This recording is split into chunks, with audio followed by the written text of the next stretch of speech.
Episode 1 Beneath the Starveil. Starveil Grove never knew a true sunrise. Its sky shimmered in a pale half-light where dawn and dusk overlapped forever.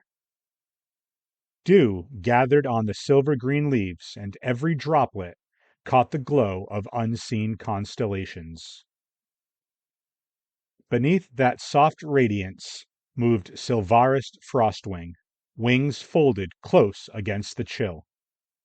The air smelled of cedar sap and distant rain. Clean, sharp, alive.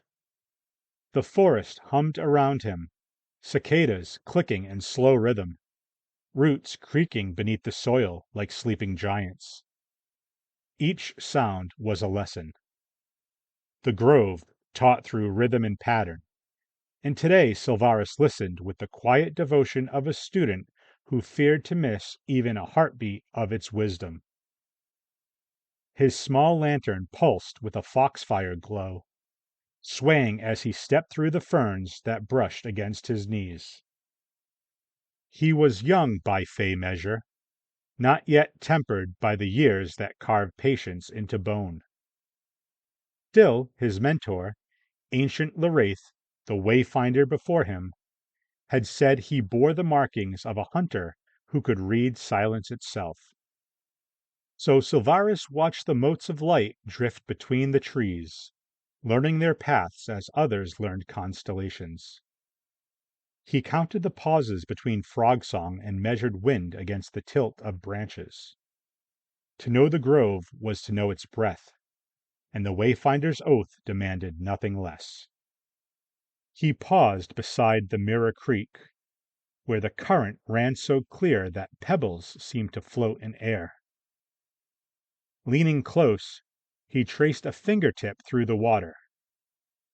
Ripples spread outward, touching moonlit lily pads before vanishing again. Everything returns, Leraith once told him, until something arrives that shouldn't. A faint tremor shivered through the ground. It was small, barely more than a pulse beneath the moss, but enough to lift the hairs along his neck. He straightened, scanning the canopy. The usual dance of glow moths faltered.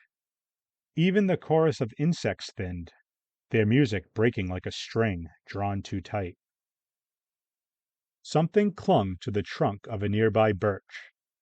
At first he thought it a stray leaf, translucent and harmless. Then it moved. Wings made of glass, thin, veined, and shimmering with reflected starlight, unfolded in a fragile hiss. The creature's body gleamed like polished amber, its eyes faceted and pale as frost. It turned toward him with a slow, clicking motion, tasting the air. Sylvaris froze. The grove held its breath with him. The insect twitched once, then launched skyward in a burst of glittering fragments. As it flew, a strange sound followed, an echo like thousands of tiny chimes colliding in the dark. For a heartbeat, the canopy glittered in wonder. Then he saw what it had left behind. Bark stripped clean, sap hardened into dull crystals, the birch gray and lifeless. He pressed his palm to the trunk. The life was gone, leached by something not of this place. Cold spread up his arm, the scent of dust and ash replacing the grove's sweetness. In the distance, thunder murmured though no storm had yet arrived. The air itself seemed to turn, uneasy beneath unseen wings. Sylvaris crouched, studying the brittle husk clinging to his boot, a fragment of the creature's carapace. It caught the light like glass, edges sharp enough to draw blood. He turned it between his fingers until his reflection bent across its surface. A young face, silver hair, eyes wide not with fear, but with recognition. The grove had shown him something out of order, something that did not belong. He slipped the shard into the leather pouch at his belt. The moment he did, the forest noise returned in a rush. Crickets, wind, the faint trill of a night bird. But it sounded different now, wary and thinned. The balance had shifted. He could feel it in the rhythm of the roots, the hush between heartbeats. Far above, clouds gathered where none should form. They glowed faintly, lit from within by flashes of pale blue. One drop of rain fell, then another, cold enough to sting. The lantern in his hand flickered. Through the mist he thought he saw movement, shapes blotting the sky, innumerable and glinting like shards of a mirror. The first locust had come, and behind it, the swarm. He stood beneath the trembling boughs, listening as the grove whispered through the leaves, a warning too ancient for words. The wayfinder's path had always been one of guidance and balance. Tonight, it would become a line drawn between survival and ruin. And as the twilight darkened, Sylvaris Frostwing lifted his gaze to the shivering heavens, unaware that the vow he would soon make would bind his heart to the hunt forever. Episode 2: The Swarm of Glass Wings. Starveil Grove had never known silence like this. Morning light, if it could be called morning, fell through the branches in cold ribbons, sharp and colorless. The hum of night creatures had faded, leaving the hush of a held breath. Sylvaris stood where he had found the dead birch. Around him, the moss looked bruised, its silver sheen dulled. The shard he had taken the night before pressed against his hip, its edge biting through the leather pouch. He tried to believe the grove would heal itself. Trees always mended. The forest always returned. Yet something in the air felt wrong, stretched thin like a bowstring. Even the river ran slower, its current hesitant. The wayfinder's duty was to notice these changes, to mark them before they grew. But this was not a pattern he knew. This was hunger with wings. A single chime trembled through the stillness, then another.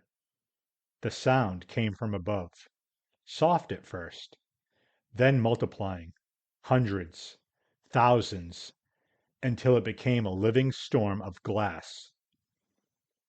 Sylvaris lifted his gaze and saw the sky break apart. They descended in a glittering fall, locusts with translucent wings that caught the faint starlight and flung it back in blinding flashes. Each one no larger than a fingertip, yet together they turned daylight into a shimmer of silver shards. When they moved, the air itself seemed to splinter. The first wave struck the treetops. Leaves vanished in seconds, stripped to veins. Bark peeled away like parchment. The locusts fell in a tide of clicking hunger, devouring flower, roots, even the moss that muddled footsteps. The grove screamed in its own language, groaning trunks, cracking limbs, the flutter of beasts fleeing a home that was no longer theirs. Sylvaris ran. His lantern bounced at his side, its foxfire dim against the radiant swarm. The air stung. Each wingbeat carried dust that glittered as it settled, coating his skin in frost-fine shards. He shouted a wordless call, a plea meant for anything listening, and the grove answered with chaos, branches splitting, rivers turning milky with ash. He reached the heart clearing where Leraith had taught him to read wind currents.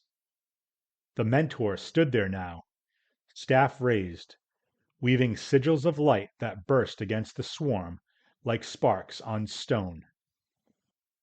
Magic flared, brief and bright, but the locusts only shifted course, circling faster. Their wings cut through the light, refracting it into razor lines. The Wraith's spell broke. The swarm struck. A wall of bodies hit them like rain turned solid. Sylvaris threw up his arms, felt wings slice across his cheek, his chest, his thoughts. He could barely breathe through the powder that filled the air, a storm made of living glass. He stumbled toward the older faerie, caught only a glimpse of eyes bright with sorrow before the shapes were gone, swallowed by the shimmer. The ground burned cold beneath his feet. He fell to his knees, pressing his hands into the soil as though he could anchor the grove by sheer will. Beneath the surface, he felt roots thrashing like serpents. The forest that had always protected them was dying too quickly to understand how. He forced himself to crawl forward, pulling a fallen branch from the wreckage. It broke apart in his hands, hollowed by the insects until it crumbled to dust. The smell of decay mingled with something metallic, almost sweet.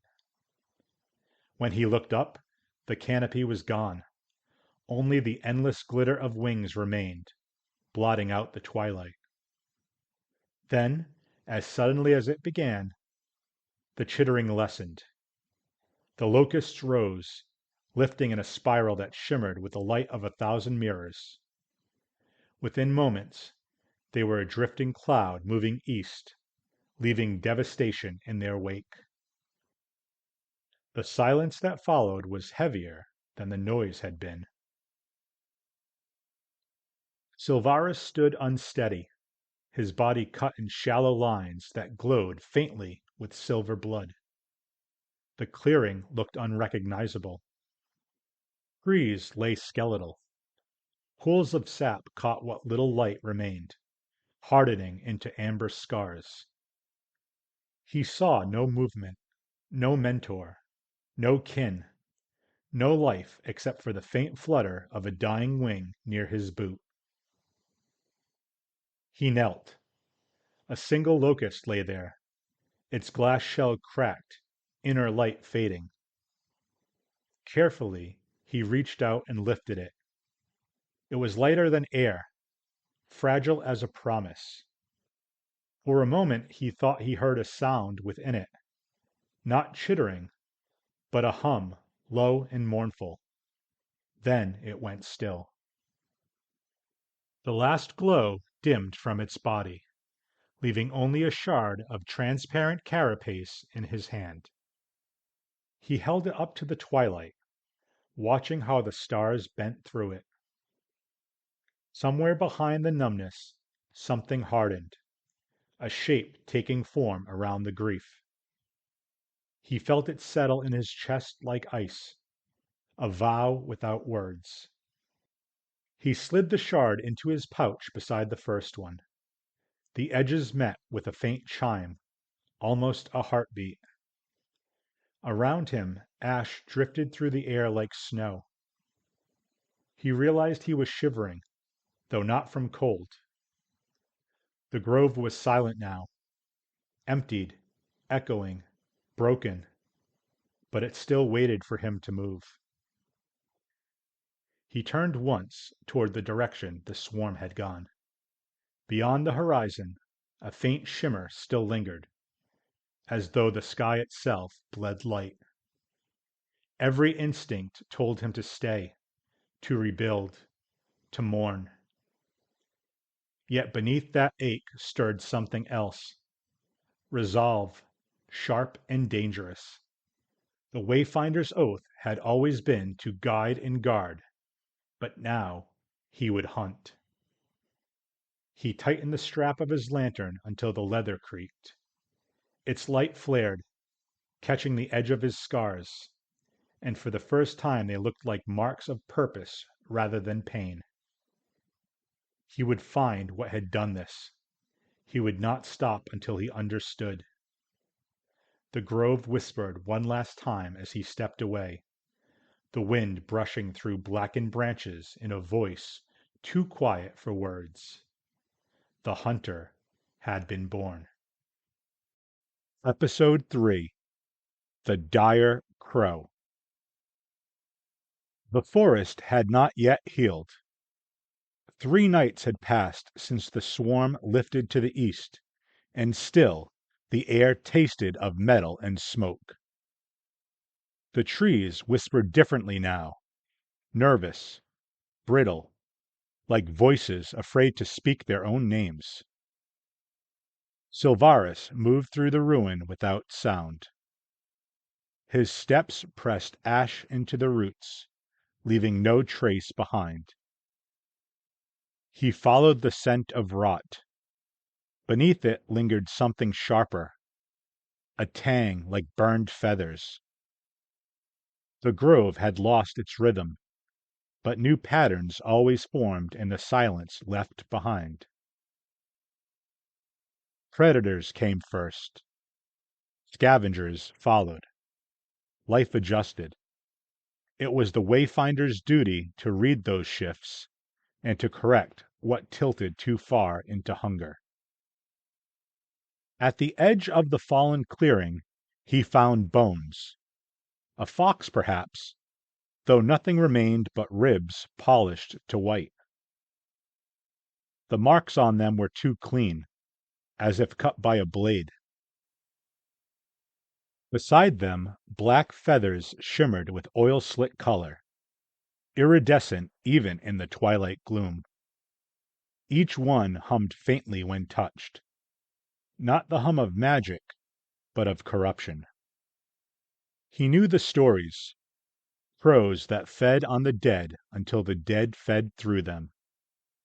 Such creatures grew bold after disaster, drawn to what lingered between life and decay. This one had gorged on the swarm's remains, and something inside it had changed. The grove would not survive a beast that learned to hunger like a plague. Sylvaris knelt and ran his fingers through the ash. Warm, recent. He looked up, scanning the twisted branches overhead. A single shape clung to the limb high above, a shadow against shadows. Wings spread wider than his arms, head cocked to one side.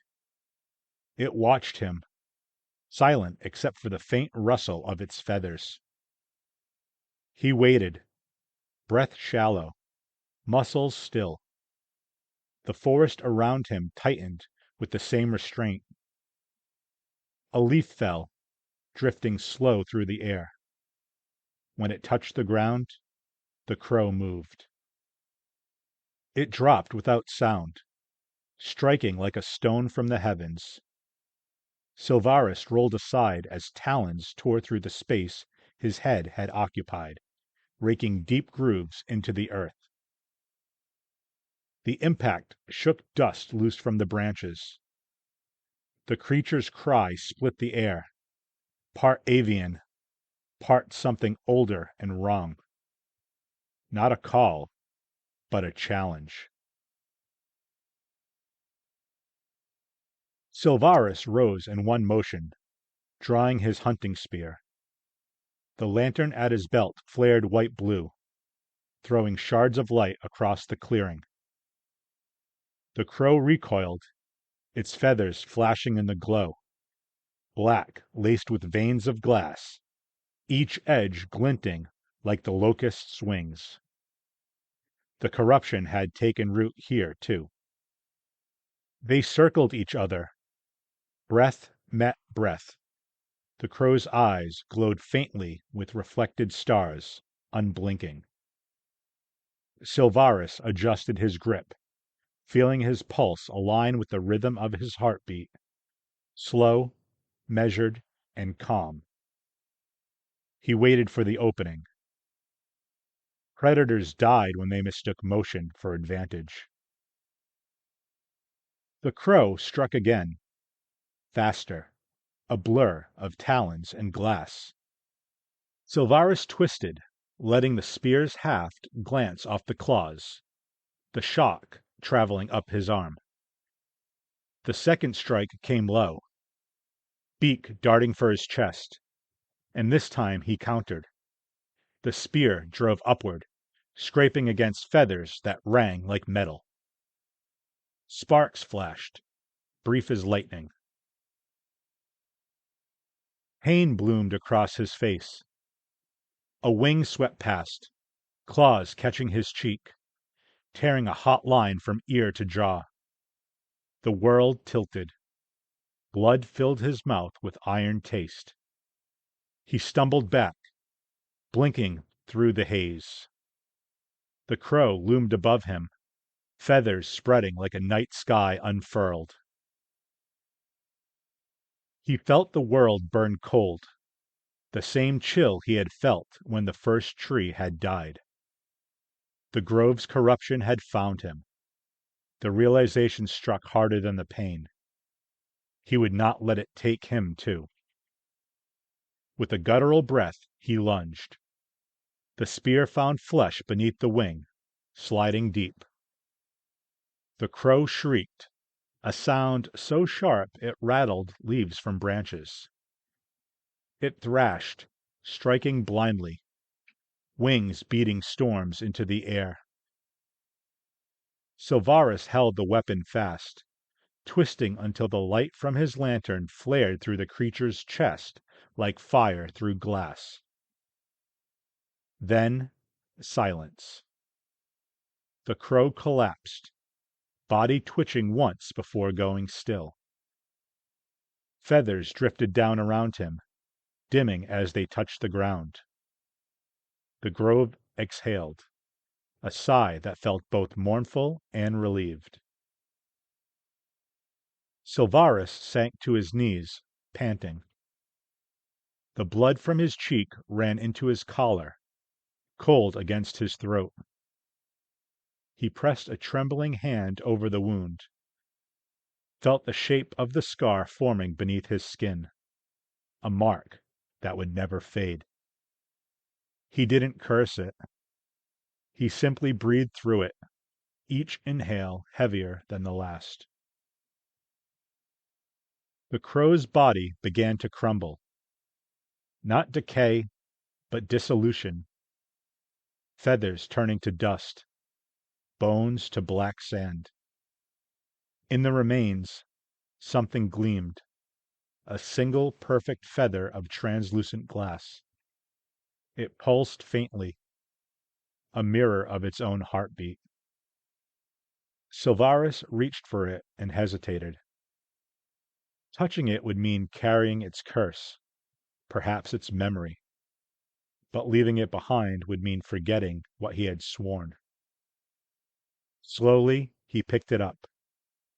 The edge cut his palm. He didn't let go. When he rose, the lantern's flame steadied again. The forest no longer watched him with fear, but with sorrowed respect. He turned toward the deeper shadows, where the light didn't reach. The grove had lost one guardian, but it had gained another, one marked by scar and oath. Behind him, the last echo of the crow's cry faded through the branches, swallowed by the endless twilight. And where silence once meant peace, it now meant the hunt had begun. Episode 4: Whispers in the Amber Court.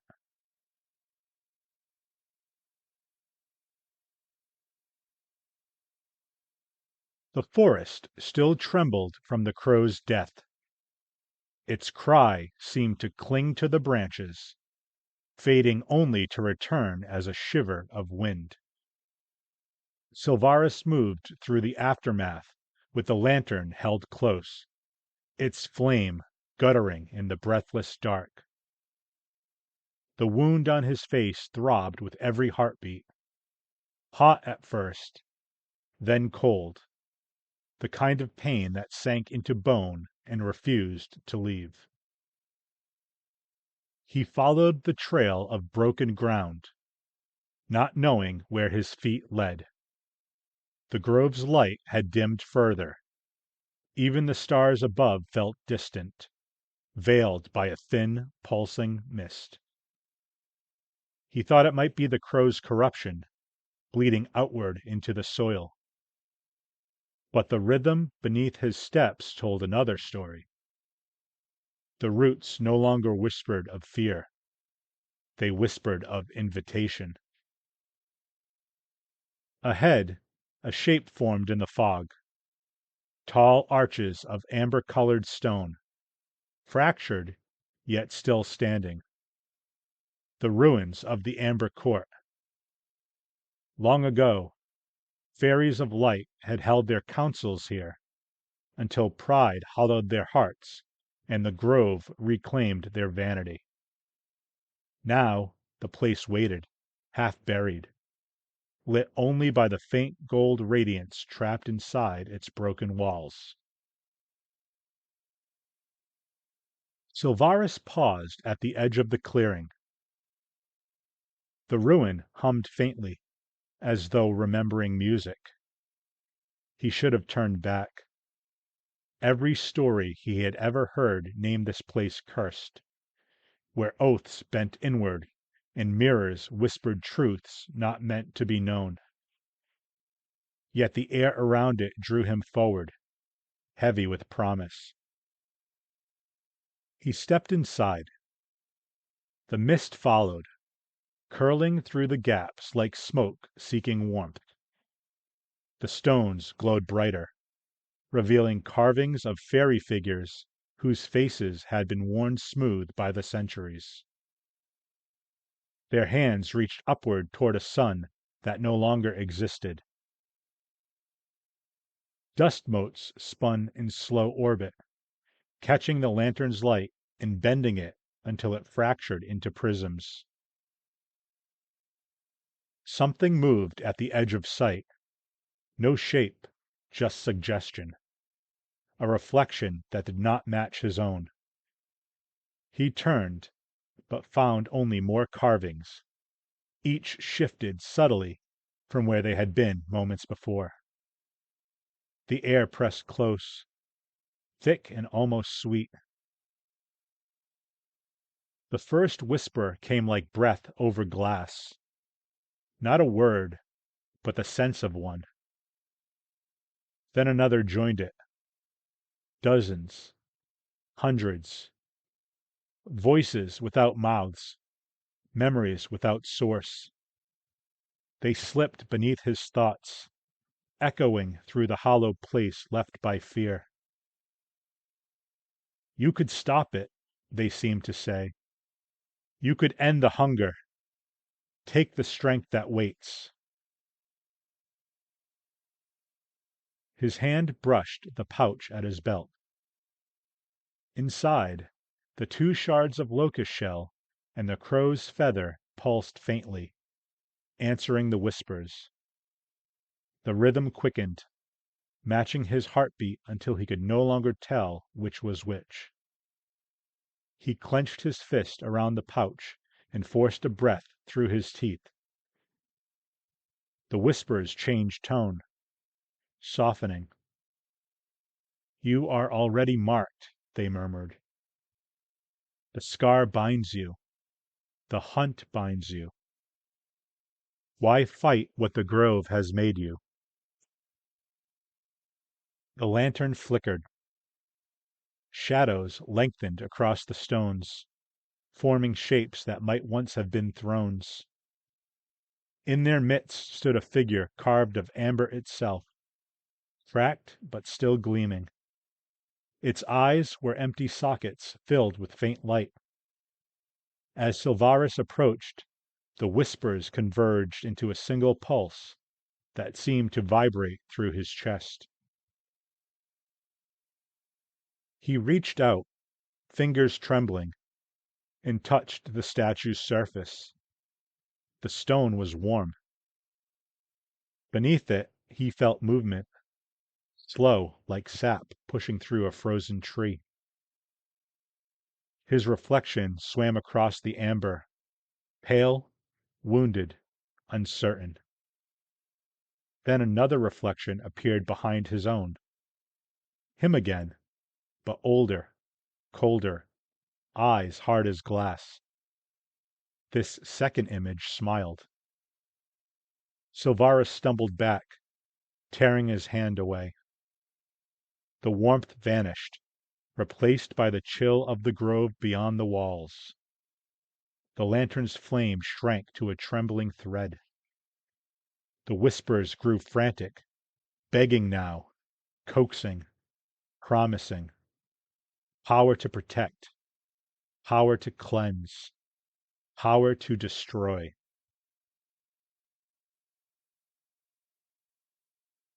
He pressed his palm to his wound. Blood smeared the scar, dark against silver skin. The sting brought clarity.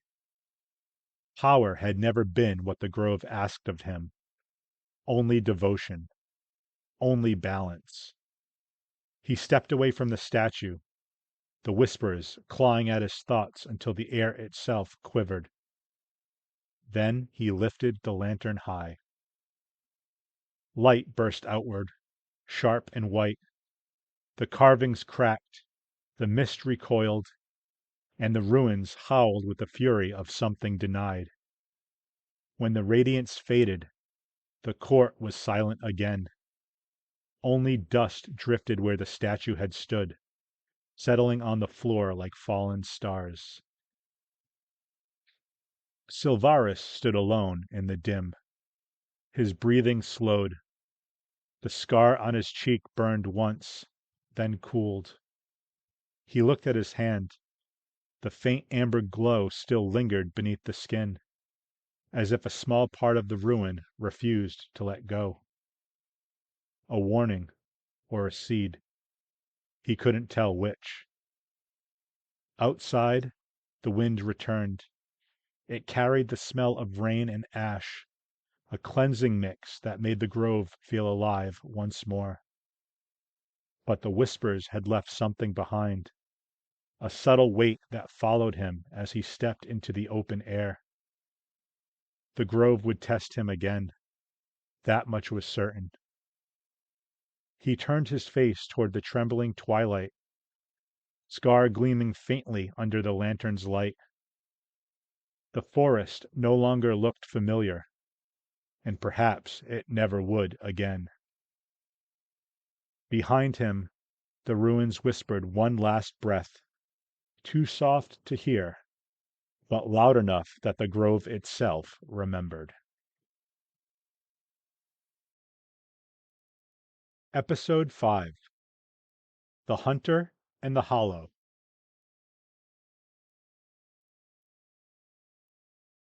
Three months passed before the grove dared to breathe again.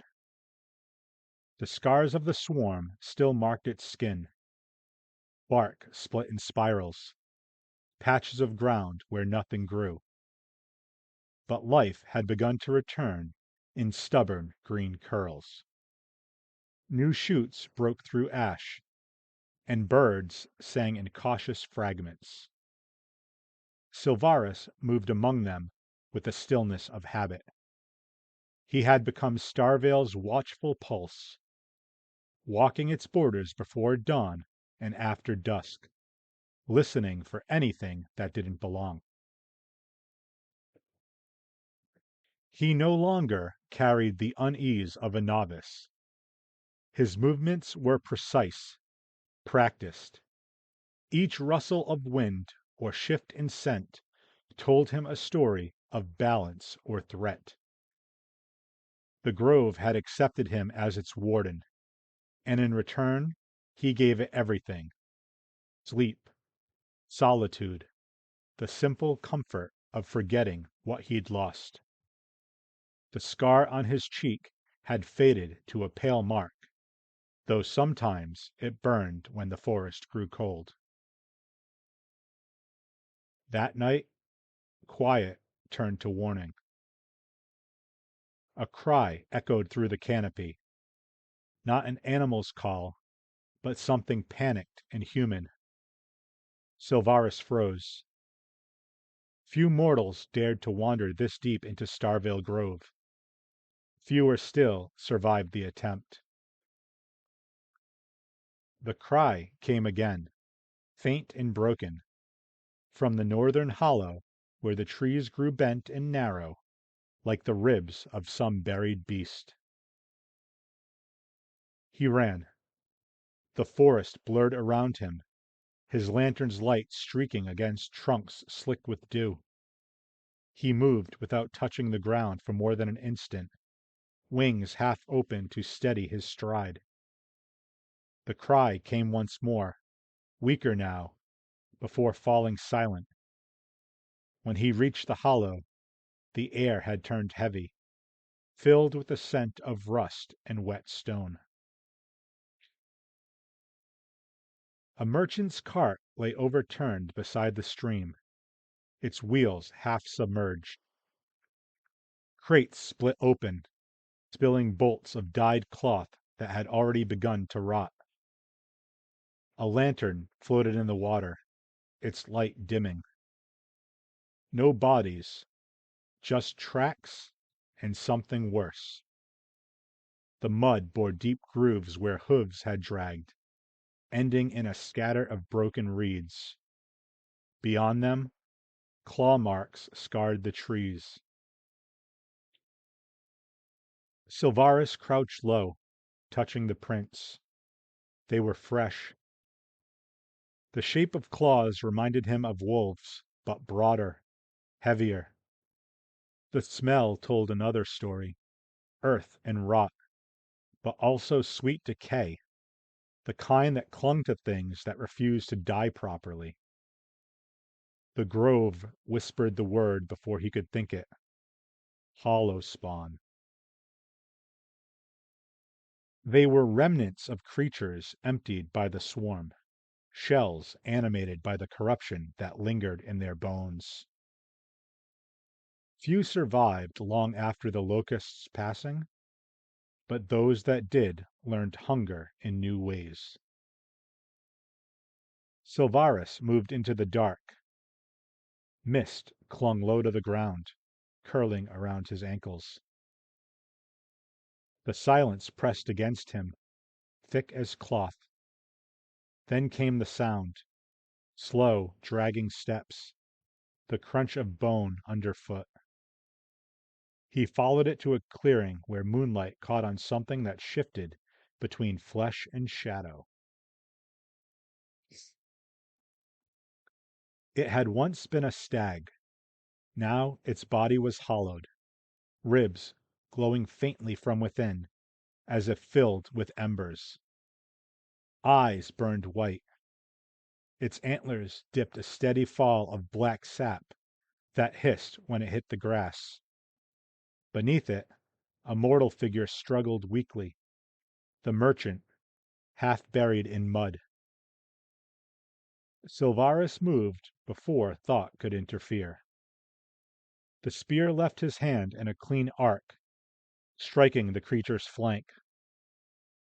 The hollow stag turned with a noise that was neither roar nor breath, only the rush of air through an empty shell.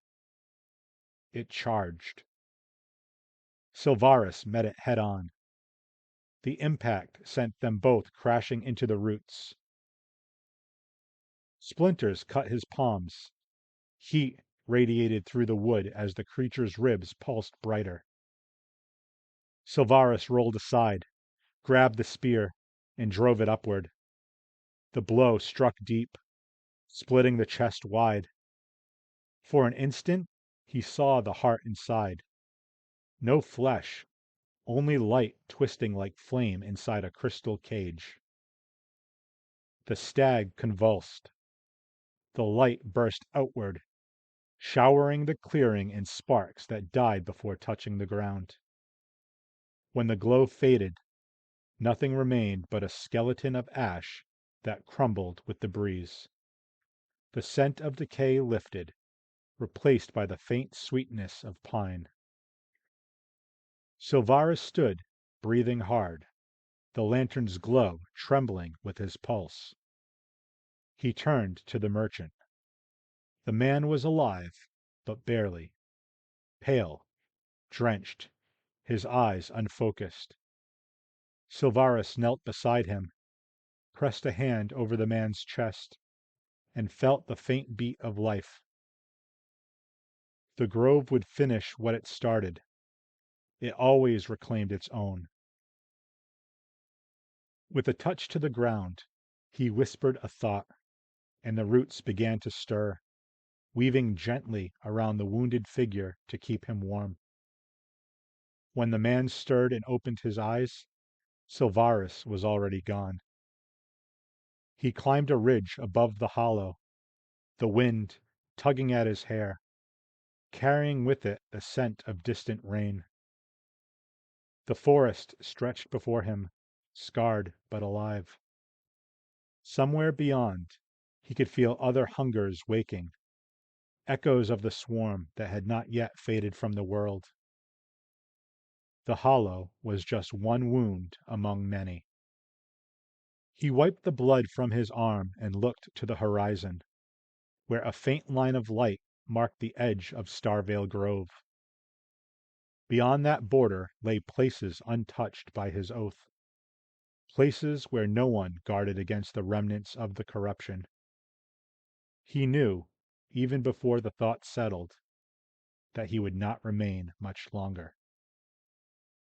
The grove whispered its approval, its leaves brushing together in a sound like soft applause. It understood what must come next. Guardians could not protect by standing still. Sylvaris looked once more toward the north, where the mist gathered in thin silver veils. His lantern burned steady at his side, its flame reflecting in the scar that crossed his face. The mark no longer hurt. It only reminded him of direction. In the quiet that followed, the grove did not sigh or mourn. It waited, knowing its hunter would soon walk beyond its reach. Episode 6: The Oath and the North. Dawn never came to Starveil Grove, but that morning the twilight felt different, lighter, almost hesitant. The air carried the scent of thawing earth and new rain. Dew glimmered on every branch, small jewels clinging to the memory of night. Sylvaris walked in silence beneath the ancient canopy, following the path that led to the grove's heart. His wounds had healed, but his body still remembered the ache. 3 nights had passed since the hollow stag's fall. The grove had grown restless since then, its rhythm uneven, its winds changing direction as though uncertain of their keeper.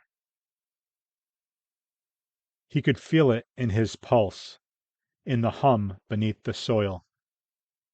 Starveil no longer needed guarding. It needed release.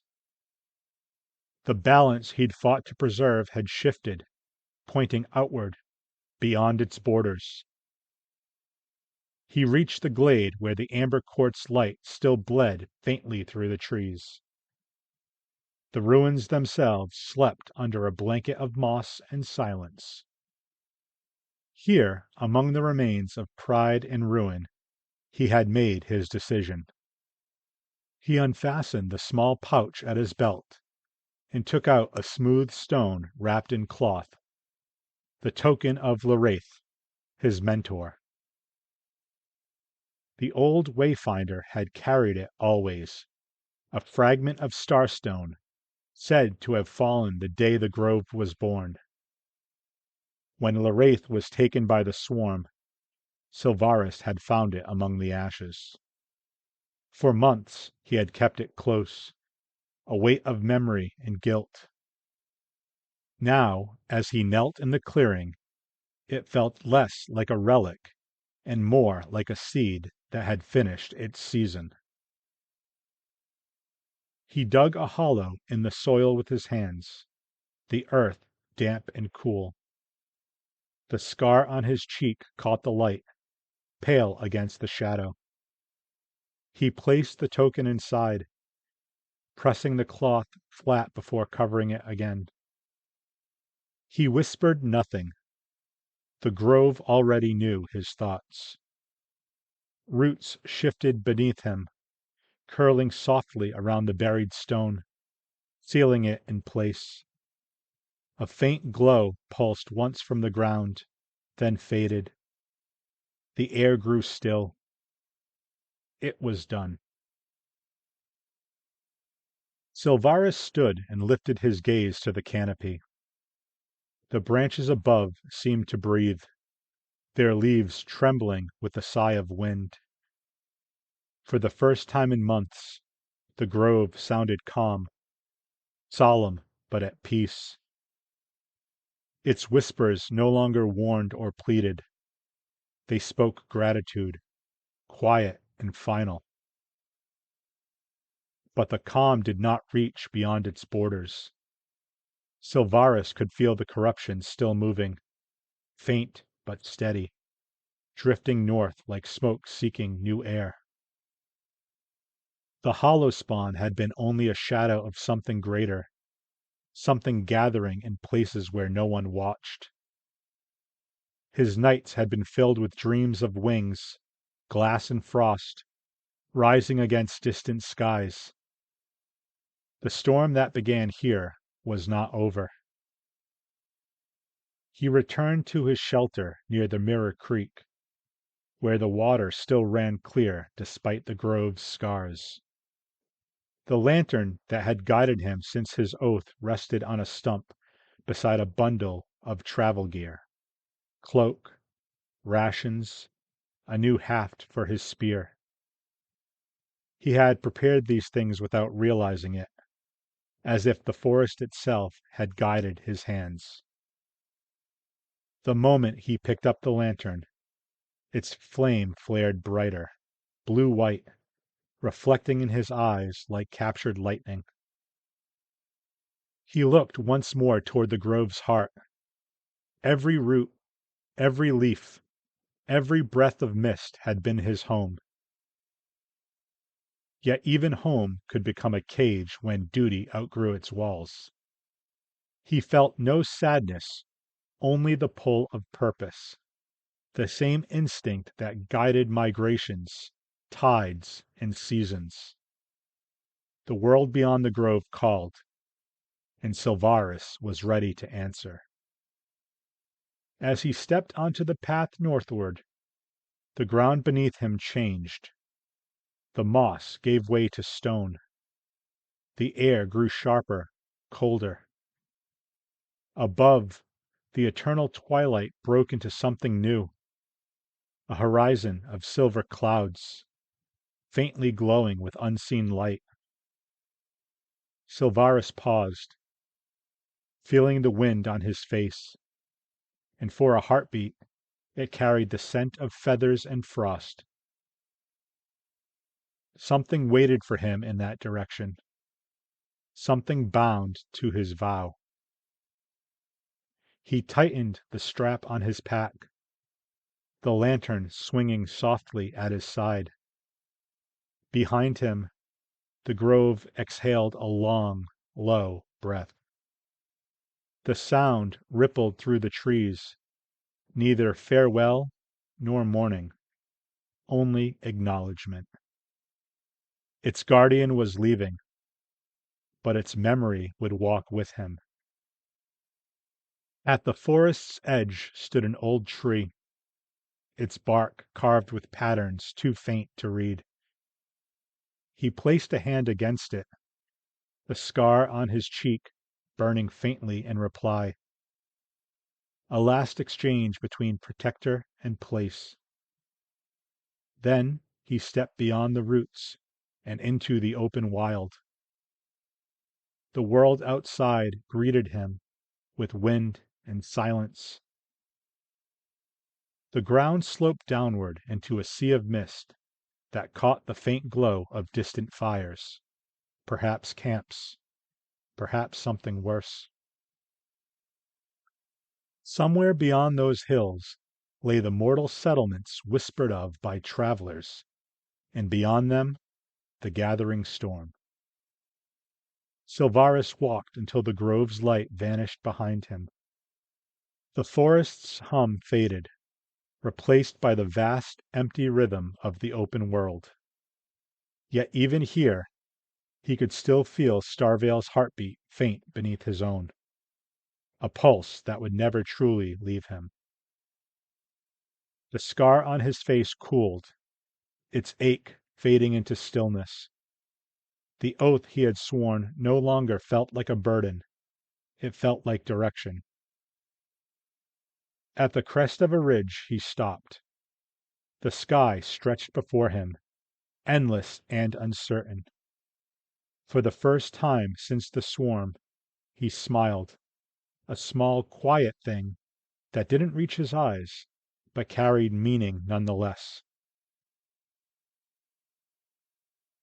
Under the silver clouds of the north, Sylvaris Frostwing took his first step toward destiny, and the grove whispered his name into the wind.